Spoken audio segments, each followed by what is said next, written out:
Hi, I'm Zack Griffin, the outreach minister for the Moultrie Church of Christ, and I'm here with Jake Sutton, our preacher. What are we going to talk about today, Jake? Suffering as a Christian. Peter wrote specifically to a church that was being very persecuted, and he uses the word under fire. 1 Peter chapter 4, and the text is from verses 12 through 19.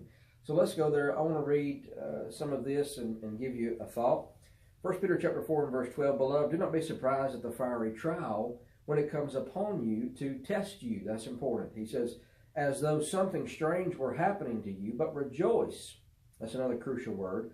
Insofar as you share Christ's sufferings, that you may also rejoice and be glad when his glory is revealed. If you are insulted for the name of Christ, you are blessed because the Spirit of glory and God rests upon you.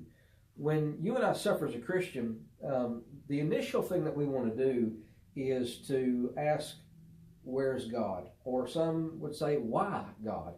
And Peter's writing to Christians and he's saying, don't think it's strange. When we suffer, the first thing that we should do as a Christian, not suffering in general, but suffering as a Christian for the Lord's name's sake, is to rejoice in that fact. So if you are doing that, the first thing we see in the text is to rejoice. Right, and then the next thing that Peter goes to is that we need to review ourselves. Verse 15, but let none of you suffer as a murderer or a thief or an evildoer as a meddler. Yet if anyone suffers as a Christian, let him not be ashamed, but let him glorify God in that name. For it is time for judgment to begin at the household of God, and if it begins with us, what will be the outcome of those who do not obey the gospel of God?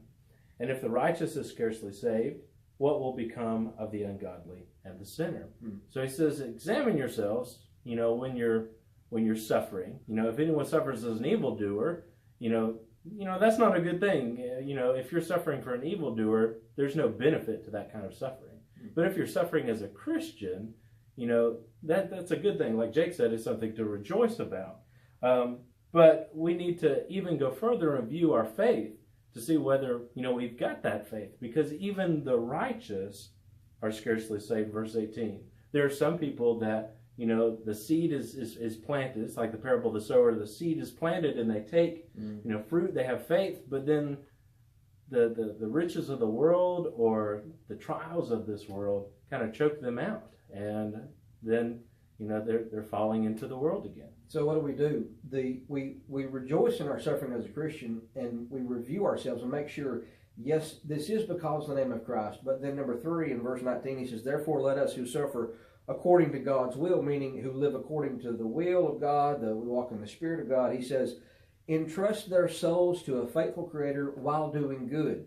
I rejoice as a Christian that I'm suffering like Jesus, and I make sure that that's the case. I review it. Then number 3, I rely on a faithful, good God who will be able to help me through these things. In Romans chapter 8, we are more than conquerors through these trials that we go through as Christians. So we're going to suffer as Christians. We surely are. It's promised. But anyway, that's just a thought I wanted to give to you and to others watching today. Very well said, Jay. Thank you so much for watching today. We hope that everybody has a very blessed day.